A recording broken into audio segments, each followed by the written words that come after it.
तर भाजपाने तसं काय केलं असतं स्त्रियांच्या बाबतीत. त्यांचं शिक्षण असेल, त्यांचा रोजगार असेल, त्यांचे व्यवसाय असतील, त्यांना लोकसभेत, विधानसभेत, राज्यसभेत, स्थानिक स्वराज्य संस्थांमध्ये प्रतिनिधित्व देण्याचा विषय असेल, पण तसं न करता त्यांनी ते 10,000 रुपये लोककल्याणकारी योजना म्हणून वाटले, परंतु त्यांचा हेतू मतं मिळवणं होता. आणि याच्यावर निवडणूक आयोगाने अजिबात आक्षेप घेतला नाही. म्हणजे एरवी निवडणुकीमध्ये पैसे वाटताना कोणी भेटलं किंवा निवडणुकीमध्ये काही चुका केल्या तर निवडणूक आयोग त्याच्यावर आपली मतं व्यक्त करायचा, गुन्हे नोंद करायचा. परंतु ह्या निवडणुकीमध्ये जे 10,000 रुपये वाटले गेले, निवडणूक आयोग काहीच नाही बोलला. म्हणजे संमती त्यांची निवडणूक आयोगाची भाजपच्या या प्रचाराला असल्यामुळे निवडणूक जिंकण्याचा त्यांचा मार्ग आहे तो इथे मोकळा झालेला आहे.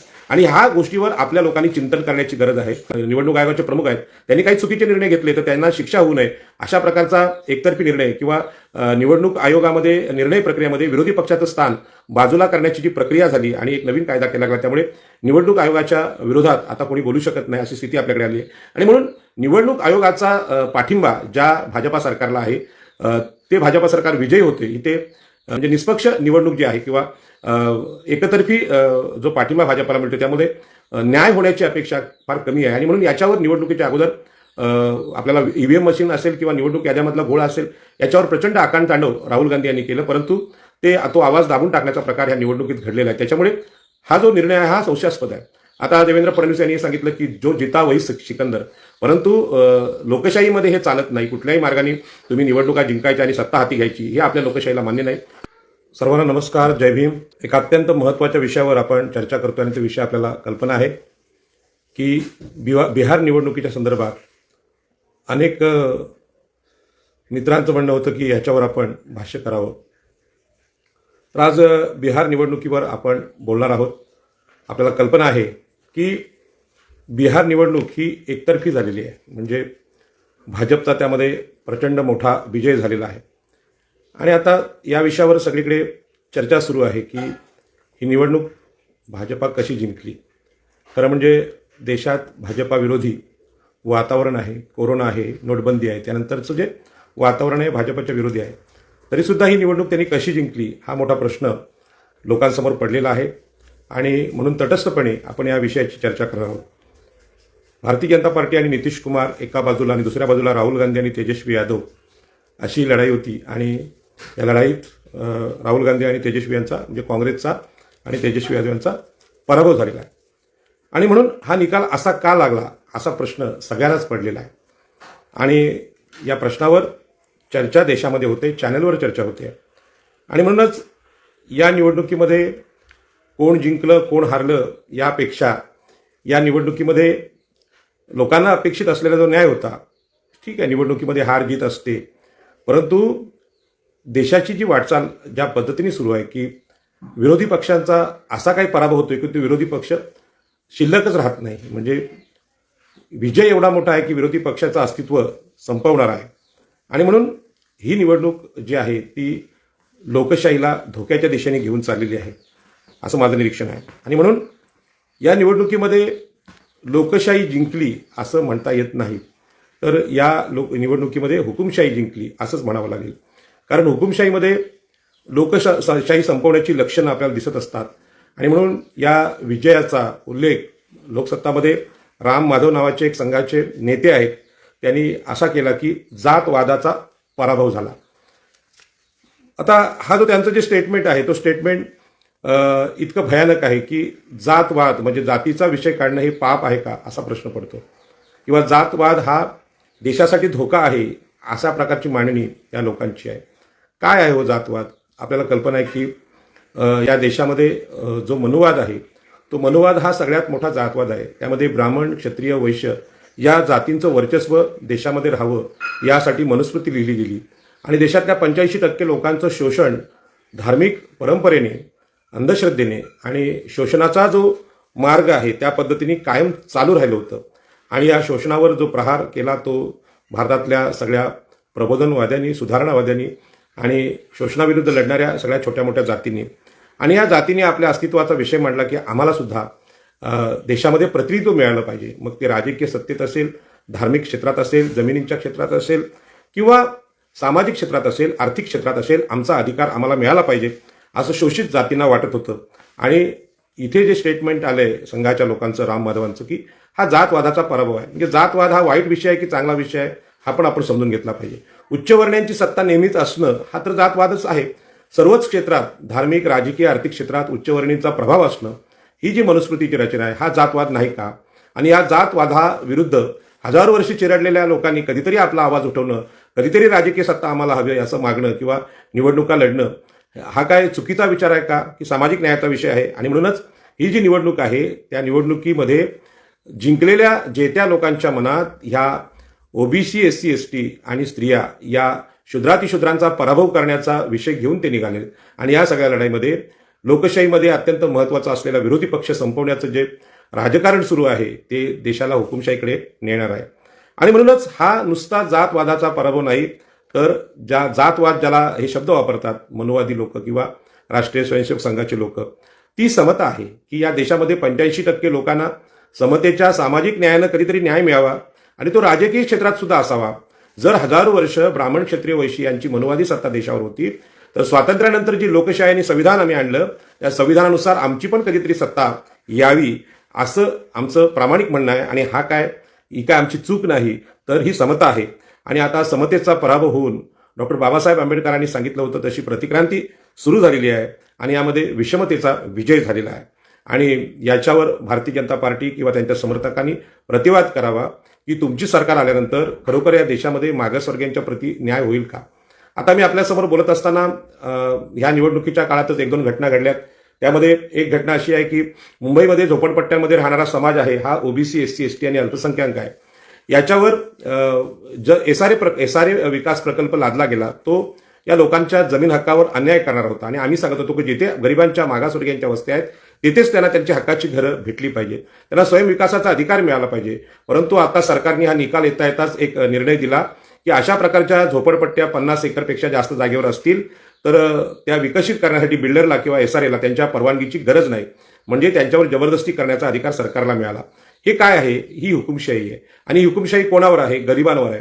उच्चभ्रूंच्या वस्त्या आहेत त्याच्या बाबतीत अशा प्रकारचा निर्णय सरकार घेत नाही, तर झोपडपट्ट्यांच्या बाबतीत असा निर्णय घेते आणि हा निर्णय लोकशाहीच्या विरोधी आहे. अशाच प्रकारचा निर्णय मुंबईमध्ये ससून डॉक म्हणून आमचा जिथे कुलाबा कोळीवाडा आहे आणि संपूर्ण समुद्राची मच्छी येते आणि बोटीतून येते आणि ती वितरणाची व्यवस्था ज्या गोडाऊनमध्ये होते ससून डॉकच्या, ते गोडाऊन शेकडो वर्ष तिथे मच्छीचा व्यवहार चालायचा, ते पुन्हा एकदा केंद्र सरकारने ताब्यात घेतले आणि तिथल्या महिलांना, तिथल्या व्यापाऱ्यांना, मच्छीमार व्यापाऱ्यांना बाहेर काढलेलं आहे.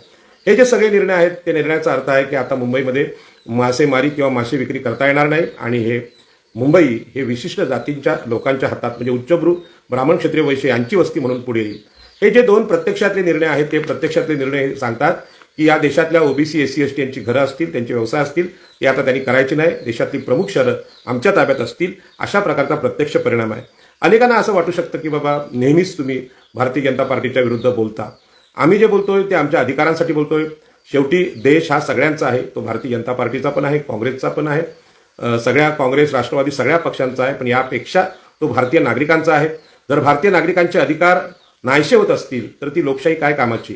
आणि म्हणून गरिबांचा आवाज दाबणारे जे निर्णय आहेत त्याच्या विरुद्ध बोलण्याचा प्रत्येकाला अधिकार आहे. आणि म्हणून आपल्या देशाने विकेंद्रित लोकशाही इथे आणली. विकेंद्रित लोकशाही म्हणजे लोकसभा, विधानसभा, विधान परिषद, लोकसभा, राज्यसभा, संसदेची 2 सभागृह, विधानसभेची 2 सभागृह आणि स्थानिक स्वराज्य संस्था अशी विकेंद्रित लोकशाही आणली. आणि त्याच्या विरुद्ध आता एक प्रकारची हुकुमशाही आलेली आहे. आणि ज्यांची सत्ता, भाजप आणि संघ परिवाराची सत्ता अत्यंत वेगाने आपल्याकडे येते, ती जी पद्धत आहे ती संघाच्या भाषेत एकचालकानुवर्तित्व म्हणजे एकटाच चालक तिथे असेल अशा प्रकारचं राष्ट्रीय स्वयंसेवक संघाचं सरसंघ चालक पद आहे त्या पद्धतीने. आणि आता बीजेपी ज्या पद्धतीने चालते, आदरणीय पंतप्रधान नरेंद्र मोदी हे सर्वोच्च नेते आहेत आणि त्यांच्याच हातात तो कारभार एकवटला आहे. हे खरं म्हणजे लोकशाहीच्या विरोधी आहे.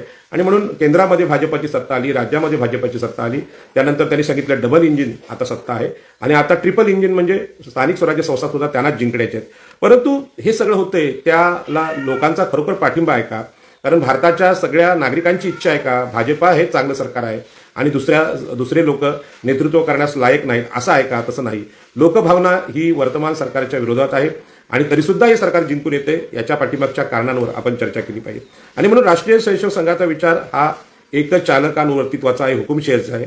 आणि म्हणून ही जी हुकुमशाही आहे ती लोकशाहीला घातक आहे किंवा लोकशाहीच्या विरोधी आहे. आणि म्हणून क्रांतीला सुरुवात ही 2014 पासून झालेली आहे आणि लोकशाहीच्या संस्था धोक्यात आलेल्या आहेत. त्यामध्ये आपल्याला कल्पना आहे की निवडणूक आयोगाला अतिरिक्त अधिकार दिलेले आहेत. निवडणूक आयोगाच्या प्रमुख जे हे आहेत निवडणूक आयोगाचे प्रमुख आहेत त्यांनी काही चुकीचे निर्णय घेतले तर त्यांना शिक्षा होऊ नये अशा प्रकारचा एकतर्फी निर्णय किंवा निवडणूक आयोगामध्ये निर्णय प्रक्रियेमध्ये विरोधी पक्षाचं स्थान बाजूला करण्याची जी प्रक्रिया झाली आणि एक नवीन कायदा केला गेला त्यामुळे निवडणूक आयोगाच्या विरोधात आता कोणी बोलू शकत नाही अशी स्थिती आपल्याकडे आली आहे. आणि म्हणून निवडणूक आयोगाचा पाठिंबा ज्या भाजपा सरकारला आहे ते भाजपा सरकार विजयी होते इथे म्हणजे निष्पक्ष निवडणूक जी आहे किंवा एकतर्फी जो पाठिंबा भाजपाला मिळतो त्यामध्ये न्याय होण्याची अपेक्षा फार कमी आहे. आणि म्हणून याच्यावर निवडणुकीच्या अगोदर आपल्याला ईव्हीएम मशीन असेल किंवा निवडणूक याद्यामधला घोळ असेल याच्यावर प्रचंड आकांतांडव राहुल गांधी यांनी केलं परंतु तो आवाज दाबून टाकण्याचा प्रकार ह्या निवडणुकीत घडलेला आहे. त्याच्यामुळे हा जो निर्णय आहे हा संशयास्पद आहे. आता देवेंद्र फडणवीस यांनी सांगितलं की जो जिता वही सिकंदर, परंतु लोकशाहीमध्ये हे चालत नाही. कुठल्याही मार्गाने तुम्ही निवडणुका जिंकायच्या आणि सत्ता हाती घ्यायची हे आपल्या लोकशाहीला मान्य नाही.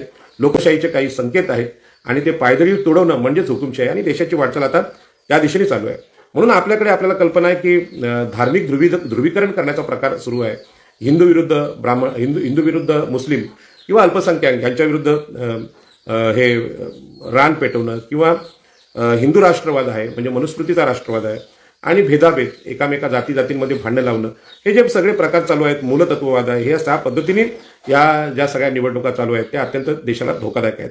आणि म्हणून जी क्रांती आमच्या सगळ्या लोकांनी केली म्हणजे या देशामध्ये लोकशाही यावी, निर्णय प्रक्रियेमध्ये प्रत्येक माणसाला मताचा अधिकार मिळावा, स्त्रियांना पुरुषांना मताचा अधिकार मिळावा, ही खरं म्हणजे या देशातली क्रांती होती.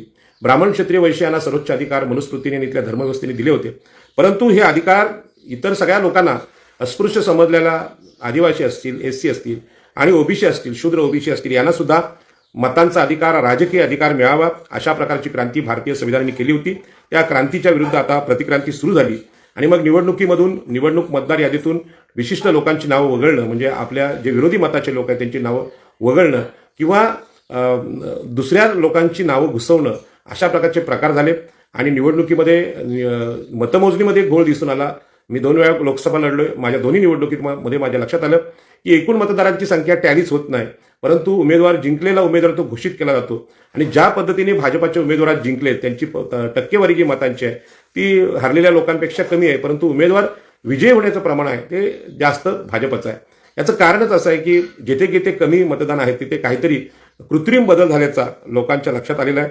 आणि म्हणून बिहार राज्याची निवडणूक अत्यंत महत्त्वाची आहे. भारतामध्ये पहिल्यांदा समतेचा पुरस्कार भगवान बुद्धांनी केला आणि त्यांनी सांगितलं की ब्रह्मदेवाच्या मुखातून ब्राह्मण जन्मले याच्यावर माझा विश्वास नाही कारण माणसाचा जन्म हा निसर्ग प्रक्रियेने आईच्या पोटातून होतो, ब्रह्मदेवाच्या मुखातून होत नाही. क्षत्रियांचा जन्म बाहूतून झाला आणि पैशांचा मांड्यातून आणि शूद्रांचा पायातून. ही जी धार्मिक विषमता होती त्याला प्रथम आव्हान आपल्या देशामध्ये भगवान बुद्धांनी केलंय, चारवाकांनी केलंय, महावीरांनी केलंय आणि त्याच बिहार राज्यामध्ये भगवान बुद्धांचा जन्म झालेला आहे. बुद्धाची परंपरा, समतेची परंपरा, तर्काची, विज्ञानवादाची परंपरा बिहारमध्ये आहे आणि तिथे भाजपाचा विजय होणं ही गोष्ट खरोखर बुद्धाच्या विचाराने जे लोक चाललेत. आपलं भारतीय संविधान असेल, संविधानाचे शिल्पकार डॉक्टर बाबासाहेब आंबेडकर असं सांगतात की ज्या हिंदू धर्मात मी जन्मलो ते माझ्या हातात नव्हतं परंतु ज्या दिवशी मला सत्याचं ज्ञान झालं त्यानंतर हा हिंदू धर्म मी सोडून देईन आणि बुद्ध धर्म त्यांनी स्वीकारला.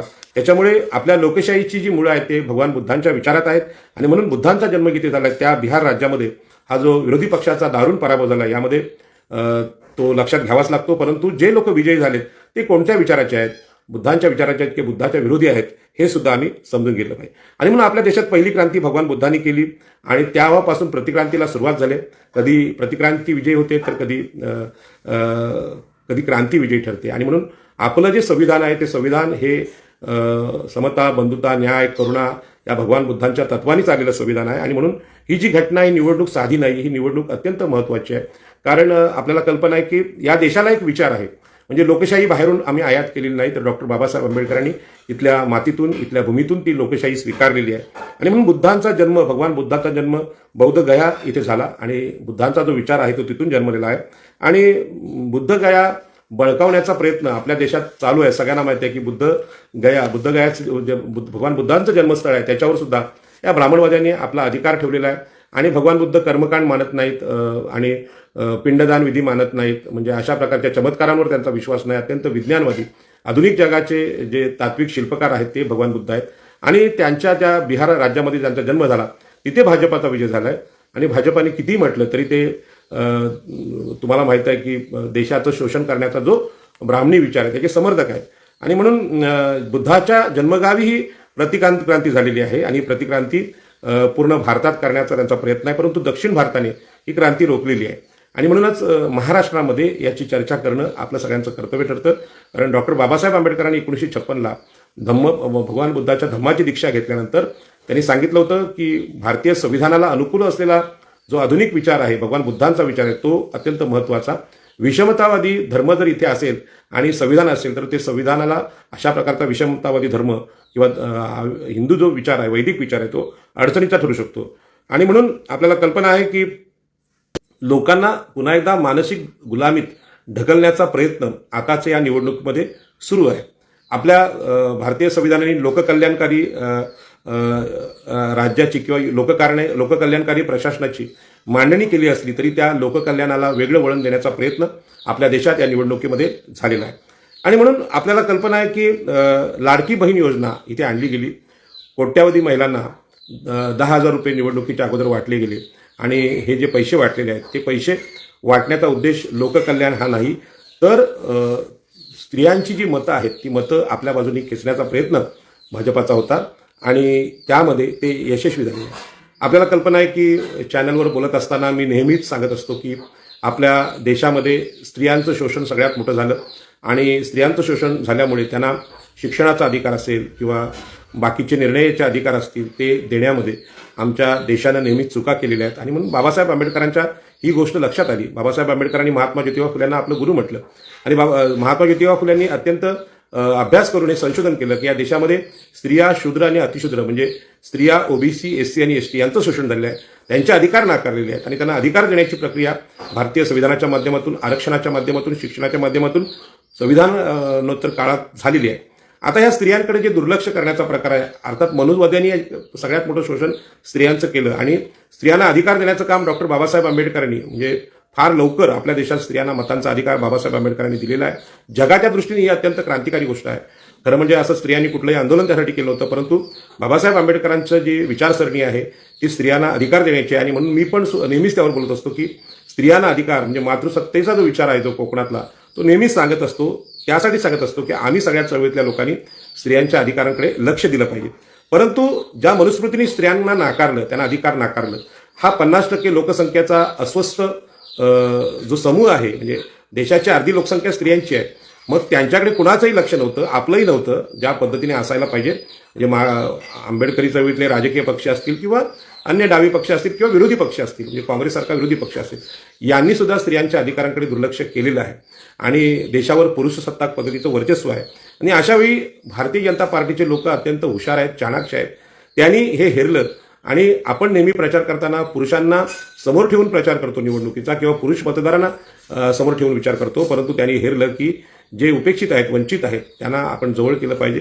त्यांचं कल्याण करणं हे मला अपेक्षित होतं. भाजपाने तसं काय केलं असतं स्त्रियांच्या बाबतीत. त्यांचं शिक्षण असेल, त्यांचा रोजगार असेल, त्यांचे व्यवसाय असतील, त्यांना लोकसभेत, विधानसभेत, राज्यसभेत, स्थानिक स्वराज्य संस्थांमध्ये प्रतिनिधित्व देण्याचा विषय असेल, पण तसं न करता त्यांनी ते 10,000 रुपये लोककल्याणकारी योजना म्हणून वाटले, परंतु त्यांचा हेतू मतं मिळवणं होता आणि याच्यावर निवडणूक आयोगाने अजिबात आक्षेप घेतला नाही. म्हणजे एरवी निवडणुकीमध्ये पैसे वाटताना कुणी भेटलं किंवा निवडणुकीमध्ये काही चुका केल्या तर निवडणूक आयोग त्याच्यावर आपली मतं व्यक्त करायचा, गुन्हे नोंद करायचा. परंतु ह्या निवडणुकीमध्ये जे 10,000 रुपये वाटले गेले लाडक्या बहीण योजनेच्या नावाखाली त्याच्या विरुद्ध निवडणूक आयोग काहीच नाही बोलला. म्हणजे मुख्य संमती त्यांची निवडणूक आयोगाची भाजपच्या या प्रचाराला असल्यामुळे निवडणूक जिंकण्याचा त्यांचा मार्ग आहे तो इथे मोकळा झालेला आहे. आणि ह्या गोष्टीवर आपल्या लोकांनी चिंतन करण्याची गरज आहे.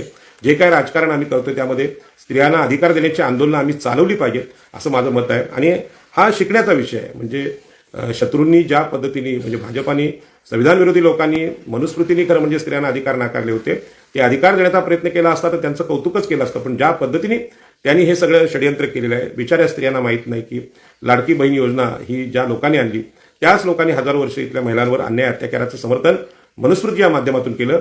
भारतीय संविधानाचे जनक डॉक्टर बाबासाहेब आंबेडकरांनी जर ती मनुस्मृती जाळली असेल तर खरोखर या लोकांचं, हिंदुत्ववाद्यांचं स्त्रियांवर आपल्या न्यायासाठी काही प्रेम असतं तर त्यांनी पहिल्यांदा हे संविधान जाळून याची सुरुवात संविधान नव्हे तर मनुस्मृती जाळून याची सुरुवात केली असती. आणि संविधानामध्ये स्त्रियांना पहिला अधिकार आहे, संविधानामध्ये स्त्रियांचे अधिकार प्रथम आहेत ही गोष्ट ठासून जगाला सांगितली असती. परंतु त्यांनी तसं न करता थेट सरकारी योजना, लोककल्याणकारी योजनेच्या माध्यमातून हे 10,000 रुपये देण्याचा प्रयत्न केला आणि सांगितलं की लाडक्या बहिणींमुळे आम्ही विजय झालो. परंतु प्रत्यक्ष निवडणुकीचा जो त्यांचा डाव आहे तो याच्यापेक्षा वेगळा आहे आणि त्यांची ती प्रतिक्रांतीची स्थिती आहे किंवा प्रतिक्रांतीची पद्धत आहे ह्याच्यावर खूप वेळा बोलावं लागेल, तो आपण विषय समजून घ्यावा लागेल. मला ज्या गोष्टी कळल्या त्या गोष्टी सांगण्याचा मी इथे प्रयत्न करतो. महिलांना आपल्याकडे उपेक्षित महिलांना आपल्या निवडणुकीमध्ये आपल्याला मतं मिळण्यासाठी आकर्षित करण्याचा प्रकार आहे आणि त्यासाठी वेगवेगळ्या योजना आपल्याकडे राबवल्या गेल्या. एका राज्यामध्ये चक्क मंगलसूत्र वाटण्याचा कार्यक्रम झाला, काही ठिकाणी प्रेशर कुकर देण्याचा प्रयत्न झाला. आज मी काही नवी मुंबईत एक बोर्ड पाहिले की प्रेशर कुकर पण वाटतायत, नंतर तुमचे वॉटर प्युरिफायर सुद्धा वाटतायत आणि त्याचे बोर्ड लागलेत. आता महानगरपालिकेची निवडणूक आहेत पण याच्या विरुद्ध निवडणूक आयोग बोलत नाही, तक्रार दाखल करत नाही आणि म्हणून मोफत भोजन देण्याचा सुद्धा प्रयत्न झालेला आहे. आणि हे सगळे मते मिळवण्याचे प्रयत्न आहेत आणि याच्यावर खरं म्हणजे कारवाई झाली पाहिजे, परंतु अशी कारवाई होत नाही. आणि आपल्याला कल्पना आहे की हजारो वर्षापासून ब्राह्मण, क्षत्रिय, वैश्य यांच्याकडे पैशाचं केंद्रीकरण झालेलं आहे, म्हणजे संपत्तीचं केंद्रीकरण झालेलं आहे. जमिनी असतील, जागा असतील, उद्योग असतील, व्यवसाय असतील, हे सगळे एकवटलेले आहेत. त्यामुळे त्यांना अशा प्रकारचं पैसे वाटप करणं खाजगीरित्या कठीण नव्हतं, परंतु सरकारी तिजोरीतले पैसे वाटून अशा प्रकारे निवडणुका जिंकण्याचा जो डाव आहे तो अत्यंत धोकादायक आहे असं मला वाटतं. आणि म्हणून असा पहिला प्रयत्न मध्य प्रदेश झालेला आहे बहिणींना पैसे देण्याचा, लाडक्या बहिणी म्हणून. कर्नाटकामध्ये हे झालं आणि अन्य राज्यांना आता सुद्धा असंच वाटायला लागलं की निवडणुका जिंकण्यासाठी लाडकी बहिणी योजना ही चांगली आहे. कारण आम्ही सगळ्या देशाने महिलांकडे बघितलं नव्हतं. ते महिलांकडे बघण्याचं काम महात्मा ज्योतिबा फुले आणि सावित्रीमाई यांनी केलं, पण त्यांनी महिलांना शिक्षित करा असं सांगितलं. त्यांनी अशा प्रकारची पैसे वाटप योजना कुठली आणलेली नाही, तर ज्या महिलांना शिक्षणाचा अधिकार नाकारला त्यांना शिक्षणाचा अधिकार दिला पाहिजे. आणि डॉक्टर बाबासाहेब आंबेडकरांनी अशीही कुठली योजना आणली, त्यांनी सांगितलं पहिल्यांदा मतांचा अधिकार द्या, महिलांना राजकीय प्रतिनिधित्व द्या किंवा महिलांना सामाजिक न्याय द्या असं म्हटलेलं आहे. परंतु याचा वेगळा अर्थ हे लोक लावतायत आणि यानंतर निवडणुकीनंतर जी गुलामगिरी आपल्यावर येणार आहे त्याचे परिणाम किती भयानक असतील. तिजोरीत पैसाच नसेल, लोककल्याणकारी योजना, शिक्षणासारख्या, आरोग्यासारख्या योजनांना पैसाच नसेल आणि हे आता हळूहळू सगळ्या राज्यातून देशात घडू लागले. आणि म्हणून स्त्री शूद्रांना अधिकार देण्याचं जे आंदोलन आहे हे निवडणुकीनंतर आम्ही चालवलं पाहिजे. केवळ निवडणुका हेच लक्ष न ठेवता आत्ता विरोधी पक्ष देशात राहिलेला नाही आणि अशावेळी विरोधी पक्ष नसताना आपल्या सगळ्या जनतेची जबाबदारी आहे. देशामधली लोकशाही, सामाजिक न्याय टिकवणं ही सगळी आपल्याकडे आपली जबाबदारी आहे. महाराष्ट्रात मध्ये सुद्धा लाडक्या बहिणीचा प्रयोग झाला आणि महाराष्ट्रातल्या विचारवंतांना ही गोष्ट समजली सुद्धा नाही आणि अशा प्रकारे सरकार भाजपा चाललेलं आहे. आणि म्हणून शोषित, पीडित महिलांना खरं म्हणजे मतांच्या माध्यमातून आपल्याकडे आकर्षित करण्याचा, फोडण्याचा प्रयत्न झालेला आहे. निवडणूक आयोगाने याची दखल घ्यायला पाहिजे, पण निवडणूक आयोग हा पूर्णपणे भाजपाचा झाल्यामुळे आता निवडणूक आयोग तटस्थपणे या देशात न्याय देईल अशी अपेक्षा ठेवणं चुकीचं आहे. लाडक्या बहिणीमुळे आम्ही सत्तेत आलो असं भाजपा खुलेपणे म्हणायला लागलं, परंतु लाडक्या बहिणीने हा निर्णय विवेकपूर्ण म्हणजे लोकशाहीच्या पद्धतीने घेतलेला आहे का? अगोदरच नोटबंदीनंतर जी बेरोजगारी आलेली आहे, कोरोना काळामध्ये अत्यंत गरीबी आलेली, अशा पिचलेल्या भारतीय समाजाला नोटा देऊन खरेदी करणं हे अत्यंत विकृत लक्षण आहे, हे लोकशाही नाहीच आहे. अशा परिस्थितीमध्ये भाजपाचं हे स्टेटमेंट अत्यंत मगरूर आहे. आणि म्हणून सरकारी तिजोरीतला जो पैसा आहे तो पैसा त्याचं वाटप होत असताना निवडणूक आयोग त्याच्या विरुद्ध बोलत का नाही हा मोठा प्रश्न आहे.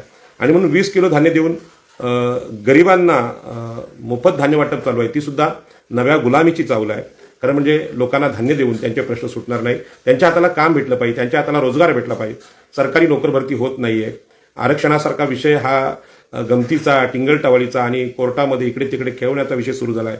ओबीसीच्या आरक्षणाचं तुम्हाला माहिती आहे, मराठा ओबीसी भांडण आहे. मराठे हे सामाजिकदृष्ट्या मागास नाहीत, पण त्यांना आरक्षण देण्याचा प्रयत्न, कुणबी दाखले देण्याचा प्रयत्न सरकारकडून होतोय. ब्राह्मणांना आर्थिक निकषावरचं आरक्षण EWS देण्याचा प्रयत्न होतोय. हा निर्णय आरक्षण संपवण्याचा निर्णय आहे. आणि म्हणून अशा परिस्थितीमध्ये आपल्याला हे सगळं समजून उमजून वागायला पाहिजे. आणि म्हणून शिक्षण लोकांना देणं, हातांना काम देणं हे खरं कल्याण आहे. अशा प्रकारचं पैसे वाटप करणं हे कल्याण नाही, याच्यावर चर्चा झाली पाहिजे.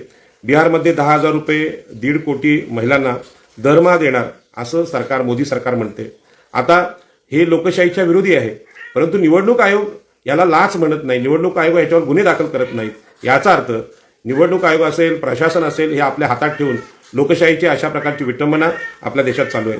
आणि म्हणून निवडणुकीच्या अगोदर झालेलं जे पैशांचं वाटप आहे ते वाटप हे विरोधी पक्षाला संपवण्याचं आहे. आणि म्हणून निवडणूक आयोगाने काहीही प्रतिक्रिया याच्यावर दिलेली नाही. आणि प्रतिक्रिया दिलेली नाही याचा अर्थ निवडणूक आयोग तटस्थ राहिलेला नाही. आणि म्हणून ही अत्यंत धोक्याची घटना आहे, हुकुमशाहीची घटना आहे. आणि म्हणून निवडणूक आयोग शिक्षण विभाग असेल, नीती आयोग असेल, न्यायालयावर असेल, न्यायालय याच्यावर स्वतंत्र मतं व्यक्त करत नाहीत. खरं म्हणजे आपल्या संविधानाने सांगितली लोकशाही टिकवण्यासाठी लोकशाहीच्या प्रमुख संस्था आहेत, त्यांनी आपली स्वायत्त मतं, स्वतंत्र मतं व्यक्त केली पाहिजेत. परंतु हे लोक असं काही करत नाहीत. याचा अर्थ देशातल्या लोकशाही संस्थांवर एक विशिष्ट अशी पकड मोदी सरकारने घेतलेली आहे आणि ही हुकुमशाही आहे. आणि म्हणून मी अत्यंत नम्रपणे सांगतो मोदी सरकारला की अशा प्रकारची हुकुमशाही तुम्ही राबवली तर ह्याच्यावर सुद्धा प्रतिक्रांती होईल, लोक काहीतरी वेगळं करतील आणि अशा प्रकारची दडपशाही आणि लोकशाही संस्थांना नष्ट करणं जसं आज विरोधी पक्षांना मागात पडले तसं तुम्हाला सुद्धा पडू शकतं. आणि म्हणून आपण न्याय करावा अशी विनंती मी सरकारला करतो. आता माहिती आहे की निवडणुकीमध्ये दारू वाटली किंवा गाडीत पैसे कोणाचे सापडले तर ते पोलीस त्यांच्यावर कारवाई करतात. परंतु आता सरकारी माध्यमातून, सरकारी योजनेतून निवडणुकीच्या अगोदर पैसे वाटून निवडणूक जिंकण्याचा जो मार्ग या सरकारने पकडलाय त्याच्यावर निवडणूक आयोग का कारवाई करत नाही. आणि म्हणून आपल्या देशाने आज तर्क सोडलेला आहे, म्हणजे लॉजिक सोडलेलं आहे. आपले लोक, सामान्य नागरिक प्रश्न विचारत नाहीत. आणि मग जो जिता वही सिकंदर अशा प्रकारची स्टेटमेंट महाराष्ट्राचे मुख्यमंत्री करतात आणि हे हुकुमशाहीचे स्टेटमेंट आहे. तुम्ही खरोखर लोकशाही पद्धतीने जिंकला असेल तर खऱ्या अर्थाने त्यावर चर्चा झाली पाहिजे की आम्ही ह्या लोककल्याणकारी योजना केल्या, त्याच्यावर चर्चा करा. आम्ही सामान्य नागरिक आहोत, आम्ही त्याबाबतीत बोलू शकतो. आणि म्हणून महिलांच्या मतासाठी प्रचंड कष्ट या बिहारच्या निवडणुकीमध्ये भाजपाने घेतलेले आहेत. ते कष्ट लाडकी बहीण योजनेच्या सारखे कष्ट आहेत. आणि हे कष्ट काय आहेत हे आता हरलेल्या सगळ्या विरोधी पक्षांनी समजून घेणं आहे. आणि म्हणून आपल्याला कल्पना आहे की सामान्य माणसाला भ्रमित करण्याचा प्रकार या निवडणुकीत झालेला आहे. आणि याच्यावर चर्चा होत नाही. खरं म्हणजे याच्यावर चर्चा झाली पाहिजे की महिलांना अशा प्रकारचं पैसे वाटप निवडणुकीच्या अगोदर केलेलं आहे, हा नक्की प्रकार काय. आणि म्हणून मी नेहमी सांगत असतो की देशाच्या लोकसंख्येच्या 50% जो भाग आहे महिलांचा त्याच्यावर सत्ताधारी आणि विरोधी पक्षांनी कधी कामच केलेलं नाही. आणि भाजपाने अत्यंत चाणाक्षपणे हे काम सुरू केलेलं आहे. फक्त ते पैसे वाटप न करता सामाजिक न्यायाचं, शिक्षणाचं काम त्यांनी केलं असतं तर निश्चित देश पुढे गेलेला असता, प्रगतीपथावर गेला असता.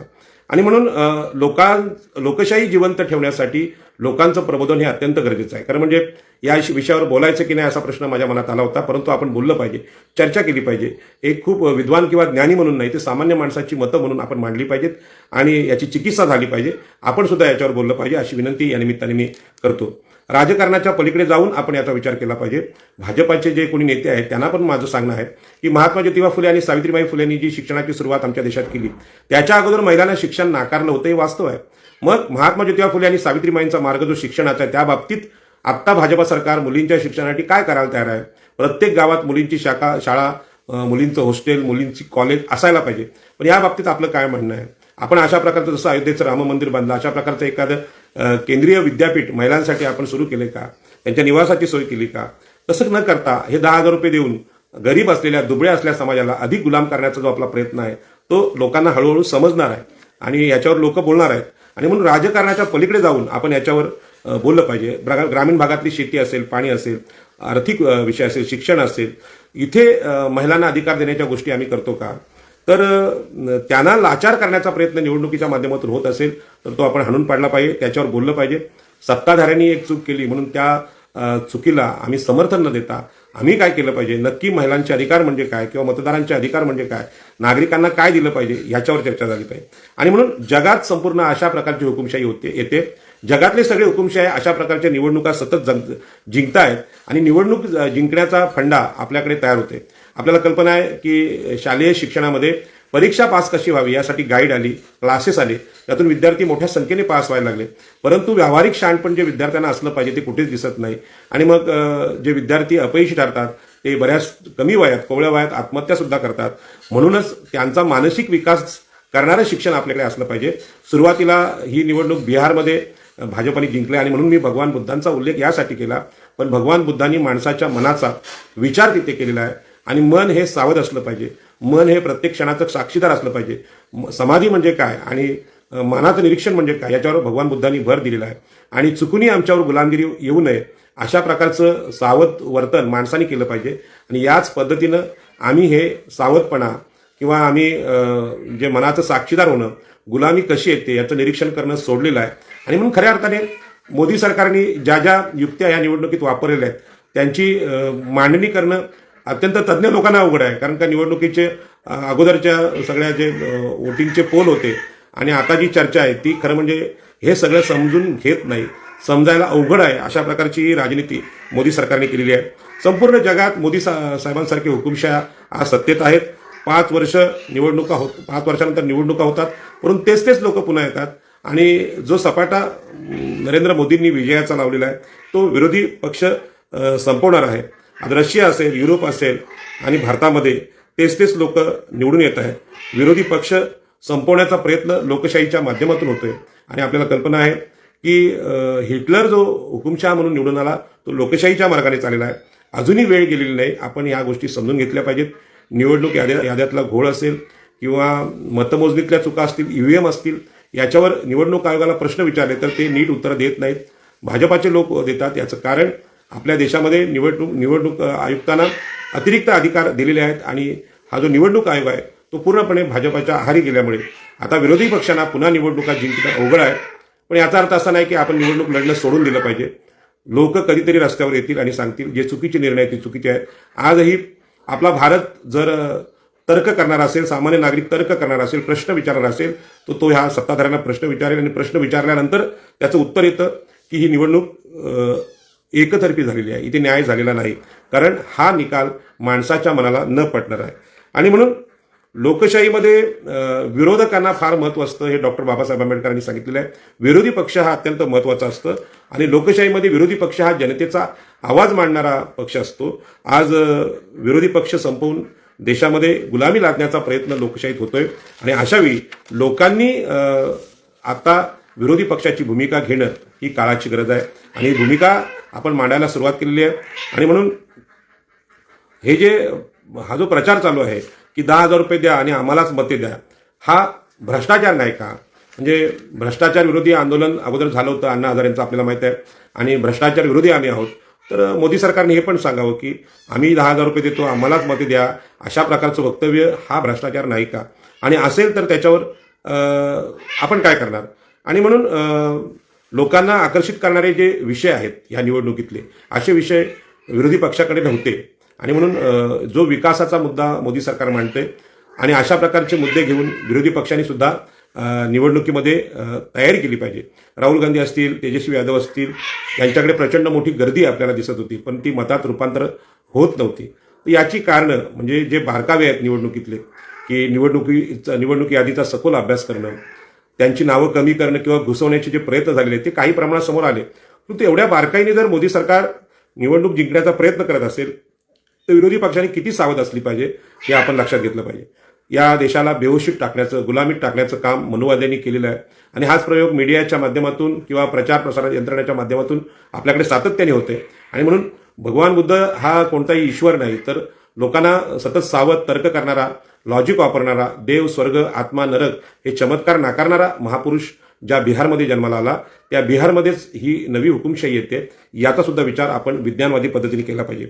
आणि म्हणून बिहारमधली जी जातीची जी समीकरणं होती ती आता पूर्णपणे बदललेली आहेत. आम्ही एक स्त्री जात आहे आणि पुरुष जात आहे, या स्त्री जातीकडे कायम दुर्लक्ष केलं आणि त्यांच्याकडे या लाडक्या बहिणीच्या माध्यमातून लक्ष वेधण्याचा प्रयत्न भाजपाने केला आहे. हा प्रयत्न भाजपाने केला असला तरी तो कौतुकास्पद आहे. आणि म्हणून भाजपा आपला शत्रू नाही आहे, विरोधी पक्ष आहे. म्हणजे आताचे जे विरोधी पक्ष आहे त्यांचा विरोधी पक्ष आहे, सत्ताधारी पक्ष आहे.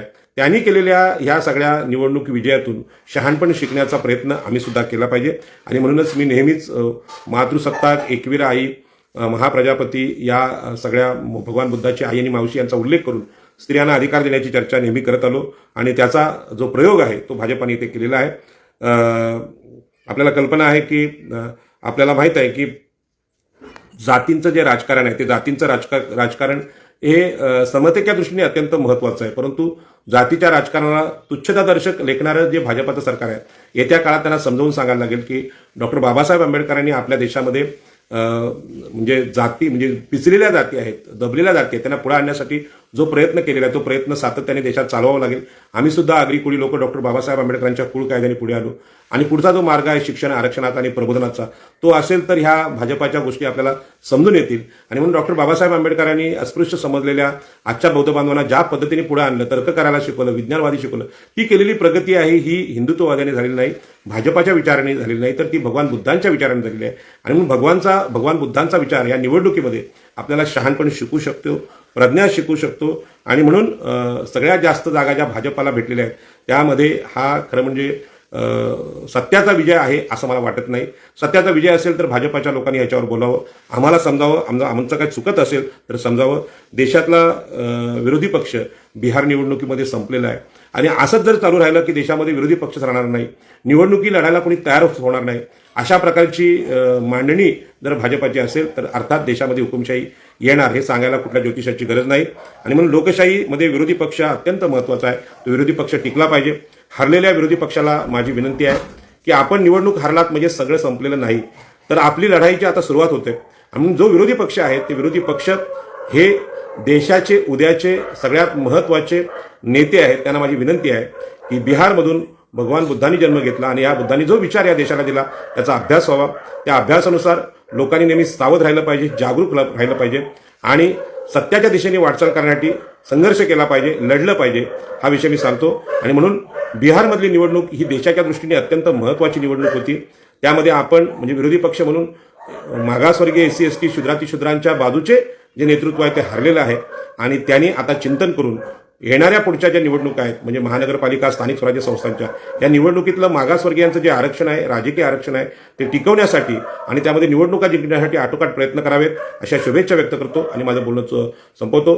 मधल्या काळात माझी एक बोलताना चूक झाली संविधानाच्या बाबतीत. ते मनुस्मृती जाळणं हे बाबासाहेबांनी काम केलं होतं आणि ते मनुस्मृती जाळण्याचं काम या सरकारने करावं आणि सांगायचं की आम्ही समतेकडे वाटचाल करतोय आणि संविधानाचं संरक्षण करावं, अशा प्रकारचं माझं म्हणणं होतं. तर माझी अपेक्षा आहे की याच्यावर आपण बोललं पाहिजे. भगवान बुद्धांचा विचार हा समतेचा विचार आहे, बिहारमधला विचार आहे आणि बिहारच्या जनतेने जे आता सरकार निवडून आणले असं जे बोलतात ते जनतेला मान्य आहे असं मला दिसत नाही, आम्हाला ते मान्य नाही. आणि म्हणून जे काही घोळ निवडणुकीमध्ये झालेले आहेत ते घोळ पुन्हा होऊ नयेत म्हणून लोकशाही संस्था टिकवण्याचा प्रयत्न आम्ही सुद्धा चांगल्या पद्धतीने केला पाहिजे. सगळ्या पत्रकार बांधवांना माझी विनंती आहे की लोकशाही टिकवण्यासाठी आपण प्रयत्न करावा. याचे प्रत्यक्ष परिणाम सामान्य माणसाला भोगायला लागतात, आम्ही ते भोगतोय. नवी मुंबई विमानतळ असेल तिथे आम्ही दिबा पाटलांचं नाव मागतोय परंतु हे सरकार देत नाही. याचा अर्थ हे सरकार OBC, शूद्र, अतिशूद्र, मागासवर्गीय यांच्या विरोधात आहे आणि अशा प्रकारचं सरकार आम्हाला नको आहे. सगळ्या देशातल्या नागरिकांशी प्रत्येकाचा न्याय व्हावा, तो सरकारने करावा, लोककल्याणकारी सरकार व्हावं अशी अपेक्षा व्यक्त करतो आणि माझं बोलणं संपवतो. जय हिंद, जय महाराष्ट्र, नमो बुद्धाय.